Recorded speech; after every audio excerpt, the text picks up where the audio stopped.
जय हिंद दोस्तों, आप सभी का स्वागत है सौरभ सिविल एकेडमी पे 9 जून 2026 की करंट अफेयर्स में।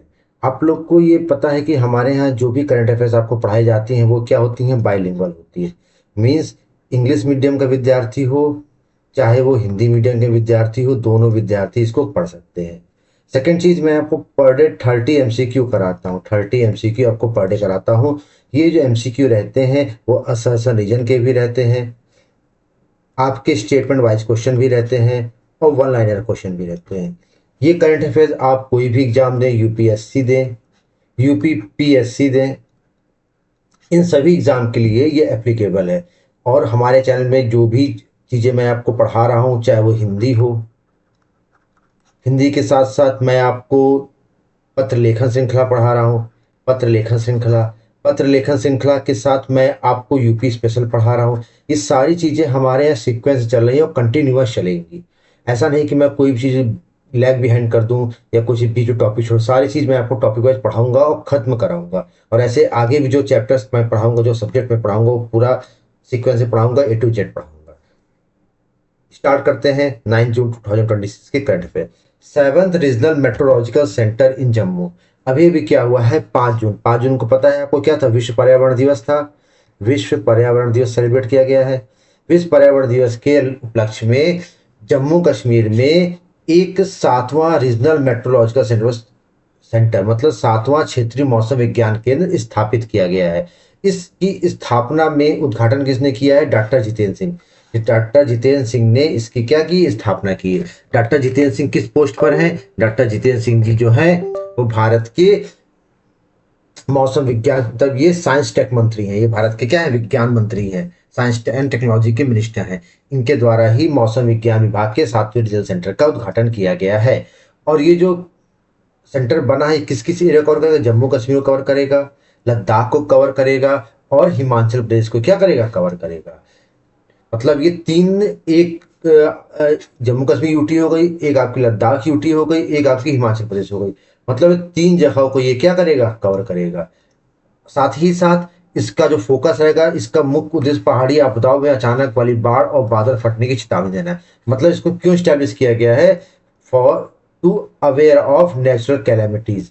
मतलब जो भी प्राकृतिक आपदाएं आती हैं उनके लिए क्या किया गया है, इसको बनाया गया। प्राकृतिक आपदाओं से बचने के लिए ही इसको क्या किया गया, नेचुरल कैलेमिटीज के लिए क्या किया गया, इसको स्टैब्लिश किया गया है। ये ध्यान दीजिएगा, नेचुरल कैलेमिटीज से बचने के लिए इसको क्या किया गया, स्टैब्लिश किया गया है। क्वेश्चंस करते हैं इसके रिलेटेड। उद्घाटन जितेंद्र सिंह जी ने किया है, 5 जून को हुआ है, 7वां क्षेत्रीय मौसम विज्ञान केंद्र है, इसको ध्यान रखिएगा। The newly establish 7th regional meteorological centre है sovereign territory tracking jurisdiction over the following geographical condition. हाल ही में स्थापित 7वें क्षेत्रीय मौसम विज्ञान केंद्र का भौगोलिक क्षेत्राधिकार किन किन क्षेत्र समूह पे है, देखिए।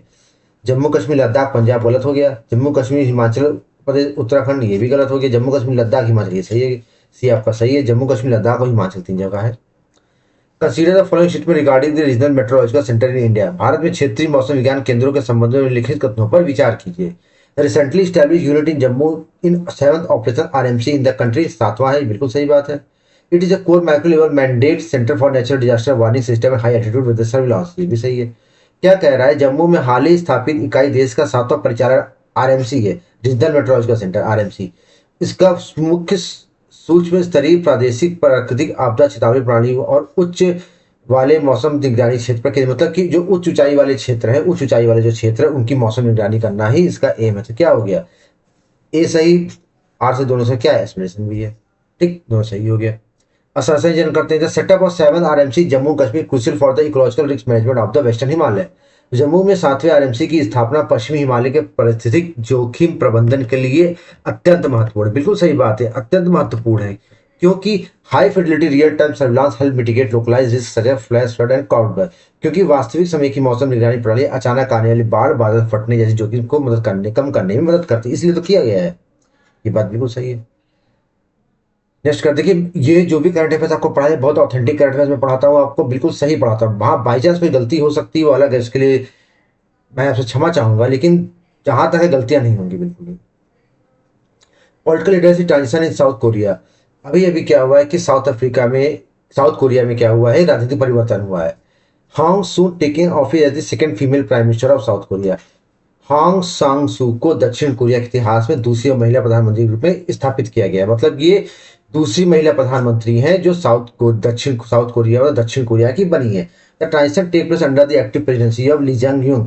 मतलब राष्ट्रपति जी कौन है? ली जेम्यूंग। ली जेम्यूंग जो है यहाँ के राष्ट्रपति हैं। इन्होंने इनको जो है, जो क्या कहते हैं, हांग सुंग सू है, इनको क्या किया है?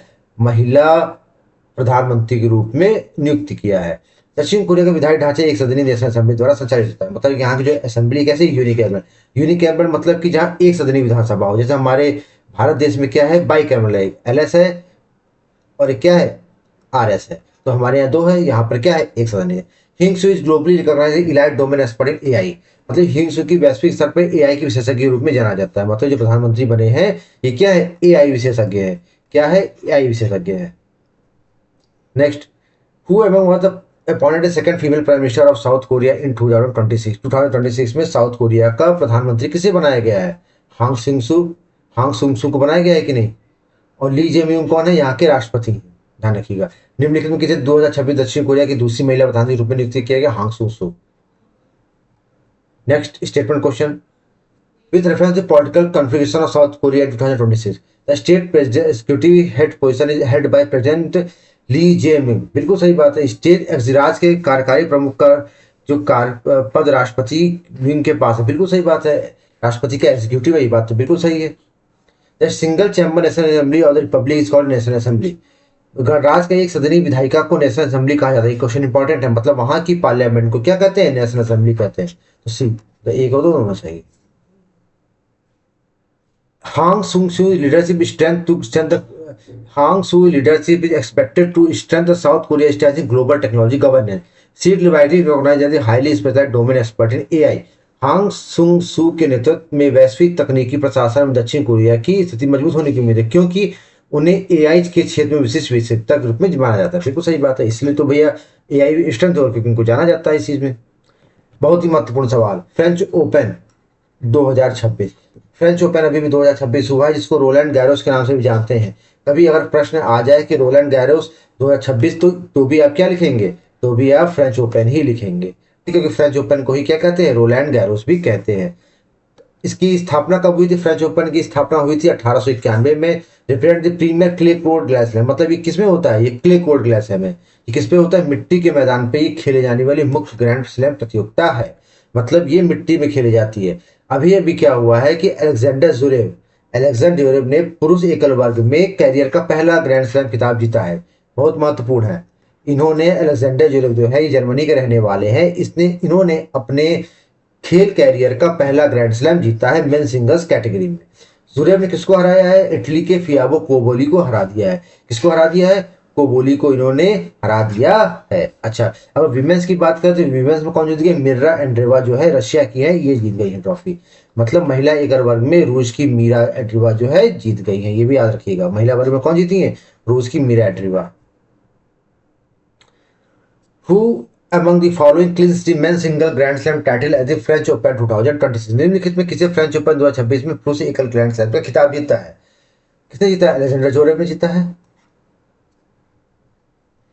Regarding the French Open 2026 tennis tournament, consider the following statement. Mirra Andreeva of the Russian Federation won the women single title. बिल्कुल सही बात है। रूस की संघ की मीरा एंड्रेवा ने महिला एकल खिताब जीता है। बिल्कुल सही बात है। The historically continuity of this clay court slam traces the origin 1901। गलत जवाब। ये कब चालू हुआ है? 1891 में। कब चालू हुआ है? 1891 में। तो क्या होगा? दूसरा गलत हो गया, पहला सही। तो कौन सही है? पहला सही क्यों? Rafael Nadal is universally designated king of the clay tennis history. बिल्कुल सही बात है। राफेल नडाल को टेनिस इतिहास का क्या कहते हैं? किंग ऑफ क्ले कहते हैं। The French Open is unique player on the specialised clay court to modify the ball bounce speed. French Open विशेष रूप से विशेष क्ले कोर्ट पे खेला जाता है जो गेंद की गति को बाउंस में मदद करता है। हाँ बिल्कुल सही बात है, ये भी बात सही है। लेकिन इस वजह से इनको किंग ऑफ द कोर्ट कहते हैं तो नहीं ना, तो उसका व्याख्या नहीं है। SAREX maritime search for rescue exercise. अभी अभी क्या हुआ है कि एक सैरेक्स एक्सरसाइज आयोजित की गई। ये bilateral marine search and rescue tactical drill exercise है। मतलब ये बायलैटरल मतलब दो देशों के बीच है, टू कंट्रीज के बीच में है। किसके देशों के बीच में है? एक तो साउथ कोरिया के बीच में है और किसके किसके बीच है? और जो है जापान के बीच में, जापान और साउथ कोरिया के बीच में एक एक्सरसाइज हुआ जिसको एक्सरसाइज का नाम है सैरेक्स, जिसको क्या है सैरेक्स समुद्र खोज और बचाओ अभ्यास। ये 2026 में हुआ है और ये 9 साल के बाद हो रहा है। 2026 का ये 9 वर्षों के लंबे अंतराल के बाद एक महत्वपूर्ण राजनीतिक बहाली का प्रतीक है। मतलब कुछ विवाद हो गया होगा इनके बीच, साउथ कोरिया और जापान के बीच, इस वजह से क्या था कि इसको जो है बंद कर दिया गया था। ये क्या हो गया था, ये बंद हो गया था। बंद होने के कारण क्या था कि इसको नहीं आयोजित किया जा रहा था। अब क्या हुआ है कि इन दोनों के बीच जो बवाल जो है खत्म हो गया है। बवाल खत्म होने के मतलब जो भी इनके बीच जो रेस्क्यू हो रहे हैं, डिस्प्यूट रहे होंगे, अब ये स्टार्ट हुआ है। तो operation focus on humanitarian rescue coordination maritime safety and disaster response alignment. ये अभियान मानवीय बचाव समन्वय, समुद्री सुरक्षा और आपदा प्रतिक्रिया संरक्षण पर केंद्रित है। याद रखिएगा, ये मानवीय बचाव अभ्यास है, समुद्री सुरक्षा और आपदा जोखिम का अभ्यास है। जापान ने संरक्षण के लिए मेजबान देश के रूप में कार्य किया और नौसैनिक संचालनों को लाइन को संचालित किया। मतलब इसका होस्ट कंट्री कौन है, जापान है। ये याद रखिएगा, होस्ट कंट्री कौन है, जापान है इसका। The bilateral naval search and rescue operation SAREX began to together the marine force of which two country, Japan India, South Korea Japan, South Korea Australia, South Korea Japan, मैंने आपको बताया। हाल ही में द्विपक्षीय नौसैनिक खोज और बचाव अभियान सैरिस किन दो देशों के समुद्री बलों को एक साथ लाता है, दक्षिण कोरिया और जापान के। With reference to maritime exercise SAREX examine the following, examine the accuracy of the following statement. It functions fundamentally as a tactical military drill for marine search and rescue operation. यह मूल रूप से समुद्री खोज और बचाव कार्यों के लिए एक सामरिक सैन्य अभ्यास के रूप में कार्य करता है। बिल्कुल सही बात है। The 2026 execution was realized as a long alternative breakup of 9 years calendar. ये बात भी सही है। ये 2026 के 9 वर्ष के लंबे अंतराल के बाद से पूरा किया जा सका है। तो क्या सही दोनों सही। The resumption of SARES in 2026 reflect the positive changes in East Asia Maritime Safety Cooperation. बिल्कुल सही बात है। सैरेस की बहाली पूर्व एशियाई समुद्री सहयोग में सकारात्मक बदलाव को दर्शाती है। Japan acted as the sovereign host country for this edition for long pause. लेकिन इसीलिए जापान ने इसका होस्ट किया, सही बात ही ना। लंबे अंतराल के बाद जापान ने इस संस्करण के लिए मेजबान देश के रूप में कार्य किया है। इस वजह से तो नहीं हो गया ना, मतलब कि जो सहयोगात्मक जो इनके बीच बहाल हुआ है इसलिए तो नहीं हो रहा है जापान ने होस्ट किया। तो सही तो दोनों ने, लेकिन इसका एक्सप्लेनेशन नहीं है। देखिए, चीजों को पढ़ते समय ध्यान से पढ़िए, तभी आप क्वेश्चन को पहचान पाएंगे। क्वेश्चन का ट्रेंड अब बहुत तेजी से क्या हो रहा है, बदल रहा है। Topic 5, CPA India region zone 2 conference, CPA Bharat क्षेत्र 2 सम्मेलन। अभी अभी क्या हुआ है, common parliamentary association zone second assembly convey हुई है 8 जून को चंडीगढ़ में। 8 जून चंडीगढ़ में एक पार्लियामेंट्री क्या हुई है, पार्लियामेंट्री क्या हुई है, बैठक हुई है। कहां पर हुई है, चंडीगढ़ में हुई। राष्ट्रमंडल संसदीय संघ जोन की विधानसभा का आयोजन 8 जून को चंडीगढ़ में किया गया। Inaugurated by Lok Sabha speaker Om Birla to promote legislative transparency and inter state federation alignment. मतलब कि विधायी पारदर्शिता और अंतर्राज्यीय संघीय संरेखण, मतलब कि ट्रांसपेरेंसी के लिए, लेजिस्लेचर को और प्रमोट करने के लिए, और मतलब लोग जाने इस बारे में, जो भी लोग बैठते हैं विधानसभा में, क्या कैसे करना चाहिए, जनता के भले के लिए क्या करना चाहिए, जो होता नहीं है, उसके लिए किया गया है। इसकी अध्यक्षता किसने की है, ओम बिरला जी ने, जो वर्तमान के लोकसभा स्पीकर ओम बिरला जी हैं, जो कोटा से सांसद है, इनके द्वारा अध्यक्षता की गई है। The session was officially hosted by the president by the Haryana legislative assembly. ये ध्यान रखिएगा, इसका होस्ट स्टेट कौन है, हरियाणा। मतलब कि हरियाणा ने इसको क्या किया है, हरियाणा ने इसको क्या किया है, होस्ट किया। ये ध्यान रखिएगा, होस्ट बाय हरियाणा। इस सत्र की आधिकारिक मेजबानी और अध्यक्षता हरियाणा विधानसभा की गई है। Attend by the apex dignitary, मतलब जो महत्वपूर्ण हस्तियों ने किसने अटेंड किया, राज्यसभा के डिप्टी चेयरमैन हरिवंश नारायण सिंह जी ने किया और 15 स्टेट के प्रिसाइडिंग ऑफिसर ने किया। और साथ ही में हरियाणा के जो मुख्यमंत्री जी हैं, आपने सुना होगा नायब सिंह सैनी जी, नायब सिंह सैनी जी ने भी क्या किया है, इसको अटेंड किया है। क्वेश्चन करते हैं, which legislative assembly held the official hosting and presiding responsibility for CPA India Region Zone 2 conference in Chandigarh. Chandigarh में आयोजित सीपीए भारत जोन 2 सम्मेलन की मेजबानी और अध्यक्षता की जिम्मेदारी किस विधानसभा ने संभाली थी, किसने संभाली थी, हरियाणा विधानसभा। बिल्कुल ध्यान रखिएगा। With reference to CPA India region zone 2 conference consider the following statement. The conference was inaugurated by the speaker of the India, speaker of Lok Sabha Om Birla. बिल्कुल सही बात है। इस सम्मेलन का उद्घाटन लोकसभा अध्यक्ष ओम बिरला द्वारा किया गया था। बिल्कुल सही बात है। दस event was attend by the Rajya Sabha deputy chairman Harivansh Narayan Singh, Haryana CM Narayan Singh Saini. बिल्कुल सही बात है। क्या कि हरियाणा के मुख्यमंत्री नायब सिंह सैनी और डॉक्टर हरिवंश नारायण सिंह जो उपसभापति उन्होंने अटेंड किया, दोनों सही चीज है, बिल्कुल सही है। The CPA zone two conference act as active vector for cooperative federalism in India, बिल्कुल सही बात है। देखिए कोऑपरेटिव फेडरलिज्म का उदाहरण ही तो है कि कैसे कैसे हम कॉपरेट करके काम करें। लोकसभा स्पीकर जी भी आ रहे हैं और भी राज्यसभा के और भी जो विधानसभा उनके सदस्य भी आ रहे हैं, कॉपरेट संघवाद का उदाहरण है, बिल्कुल सही बात है। ये राज्यों की पीठासीन अधिकारियों की विधायी प्रक्रिया के मुद्दों को सुलझाने के साझा मंच प्रदान करता है। बिल्कुल अपने मुद्दे आप बैठ कर सुलझाइए, अगर कोई मुद्दा है आप लोकसभा के सामने भी रख सकते हैं, मतलब उनके स्पीकर जी के सामने रख सकते हैं, बिल्कुल सही बात है, एक्सप्लेनेशन है।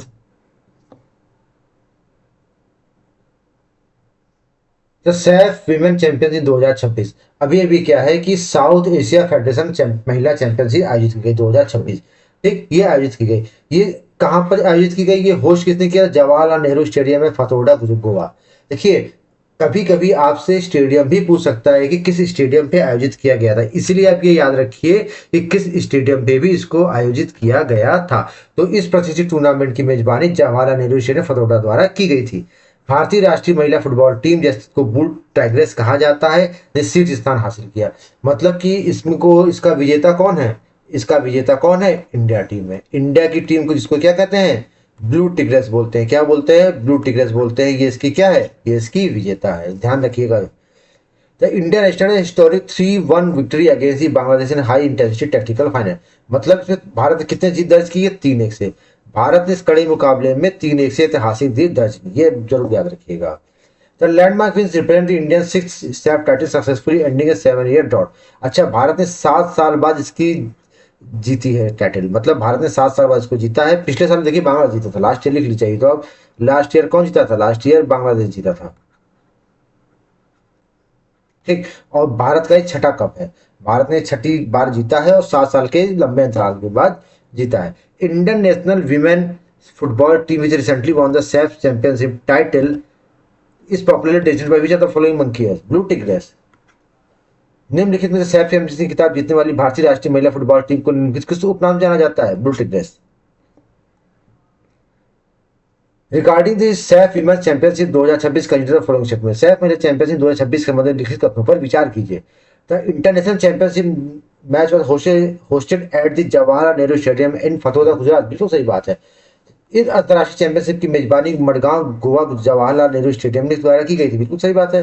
The Indian team defeated the Bangladesh with score of 3-1, ये भी बात सही है, 3-1 से स्कोर से हरा दिया था, ये भी बात सही है, तो दोनों सही हो गया।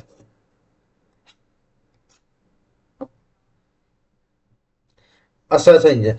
The 2026 Saif trophy victory consider the key milestone for Indian women football, ये बात बिल्कुल सही है कि 2026 के सैफ ट्रॉफी जीत को भारतीय महिला फुटबॉल के लिए महत्वपूर्ण मील का पत्थर माना जाए, बात तो बिल्कुल उचित है। क्योंकि the trophy broken the 7-year drought for the India, क्योंकि इस जीत ने क्षेत्रीय महासंघ सर्किट में भारत के 7 साल के कड़े सूखे को समाप्त कर दिया, इसीलिए तो माना जाता है। ये यार दोनों से इसकी व्याख्या भी है। देखिए ये क्वेश्चन भी एक शोक का है, निधन जिनका हो गया है, महान वेटरन एथलीट बलविंदर सिंह, इनको बाबा बलविंदर सिंह भी कहते थे, इनको क्या कहते थे, बाबा बलविंदर सिंह भी इनको कहते थे। ये इनका क्या हो गया, निधन हो गया है।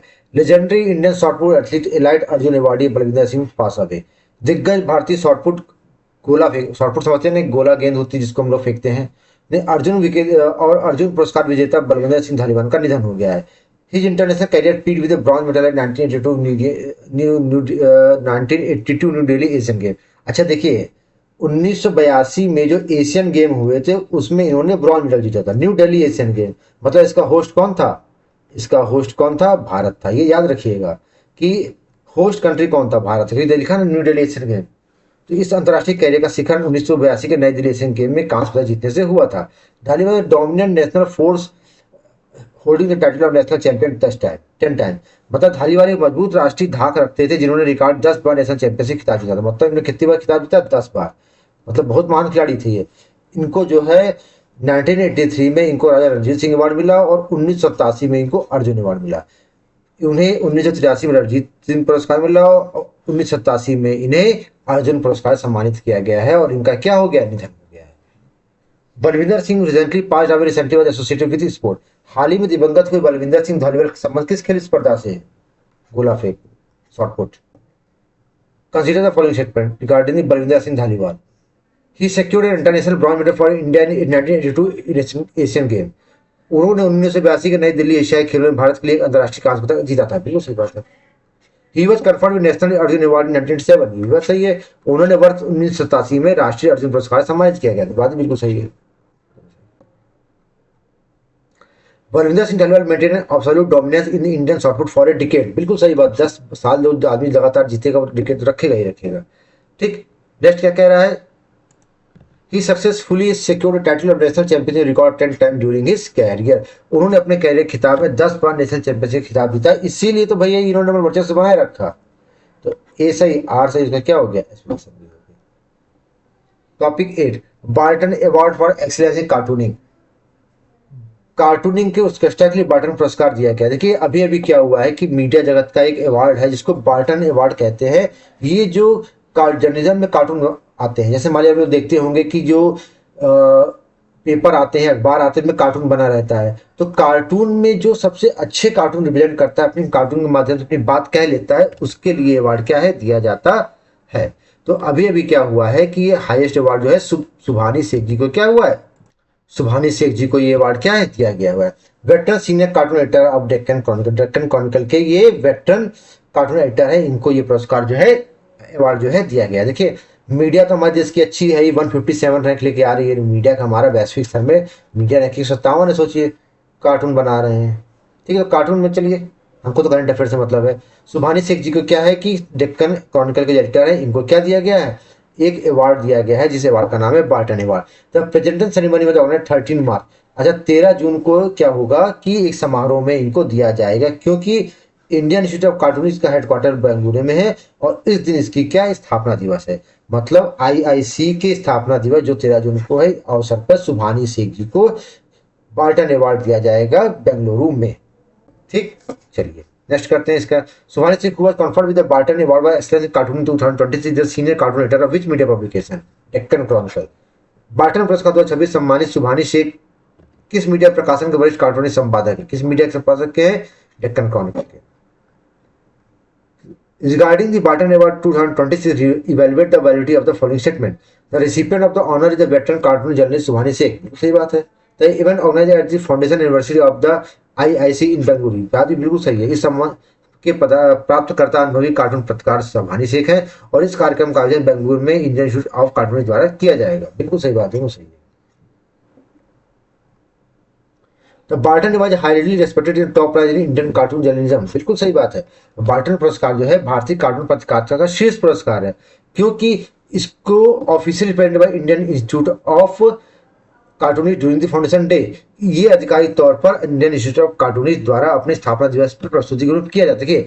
अब इंपॉर्टेंट अवार्ड तब ना अपने क्या कहते हैं फाउंडेशन डे में डिस्ट्रीब्यूट कर रहे हैं। सही है। रमेश थारंगा, देखिए ये क्वेश्चन बड़ा इंपॉर्टेंट लगा। एक व्यक्ति और मिल गए हमें, नीरज चोपड़ा जी थे, अर्शद नदीम पाकिस्तान के, उसके बाद ताइवान के एक प्लेयर थे, अब ये चौथे कौन आ गए? रमेश थारंगा जी आ गए। तो श्रीलंकन एथलीट सेंसेशन रमेश थारंगा थी इनक्रेडिबल 92.62। देखिए अब तो 90 मीटर तो आम हो गया है, 90 मीटर तो आम भाला फेंकना हो गया है। देखिए 92.62 मीटर में जैवलिन फेंका था। अर्शद नदीम में 92.87 फेंका था। ठीक है, तो जैवलिन फेंका है, 92.62 मीटर जैवलिन फेंका है। श्रृंखला एथलीट रमेश थारंगा ने भाला में 92.62 मीटर अविस्मरणीय थ्रो किया। Achieve an elite diamond league at the field meet in Rome Italy में भी क्या हुआ? डायमंड लीग आयोजित की जा रही थी, वहां पर इन्होंने फेंका है। थारंगा जो only the fourth Asian athlete to history to cross the elite 90 metre barrier. मैंने बताया ना कि 90 मीटर भाला फेंकने वाले ये क्या है?